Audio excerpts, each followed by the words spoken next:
చాలా సంతోషంగా ఉంది. చెట్టు నాటినాం. హాయ్ గైస్, ఈ రోజు డే 29 ఆఫ్ అవర్ వ్లాగ్స్. ఈ రోజు థర్డ్ ఇయర్ ఫీ కట్టాలి, అందుకు కాలేజ్ కి వెళ్ళాలి. ఐడి కార్డ్ తీసుకొని స్టార్ట్ అయిపోయాం. ఆకాశం భలే ఉంది. పోయి ఫీ కట్టేసి బయటకు వచ్చేసాం.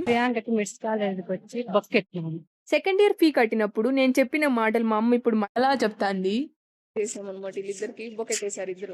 మనకు చేసిందంట. ముందు మనం స్నాప్ బ్లాగర్ అన్నమాట. పెట్టి పెట్టి సంపిన అందరినీ. మా బండి అనుకొని వేరే దాని దగ్గరికి వెళ్ళిపోయాం. ఎప్పటి నుంటో హనుమంతుడి దగ్గరికి వెళ్ళాలనుకుంటా ఉంటిమి. ఈ రోజు వెళ్ళినాం. తెలిసిన తాతున్నారు. ఇంత దగ్గరగా చూస్తాం అనుకోలేదు. మేమంతా పైన ఉన్నా కూడా ఎలకలాగా ఉన్నాం చూడండి. ప్రసాదం కూడా ఇక్కడే చేస్తున్నారు. ఆవు దగ్గరికి వెళ్ళినాం. తాతనే పెంచారంట. ఇంత పెద్దగా ఉంది, నాకేమో భయం వేస్తుంది. తాత హైప్ ఇచ్చేస్తున్నారు. తాతకి ఒక సెల్యూట్. ఇంకా దర్శనం చేసుకొని ఇంటికి వెళ్ళిపోయాం. మా అన్నయ్య సినిమా చూస్తూ గోబీ నూడిల్స్ తింటూ బాధపడిన డైరెక్టర్ బీజియంతో సంపేశాడు. అమ్మ రోజు చెట్టు తెచ్చింది. దాన్ని ఇంకా కవర్ తీసేసి దీనిలోకి పెట్టేసి మట్టితో నింపేశాం. మనకి ఇలాంటివంతా బాగా ఇంట్రెస్ట్ లేండి. ఈ రోజుకింతే, నెక్స్ట్ వ్లాగ్ లో కలుద్దాం. బాయ్.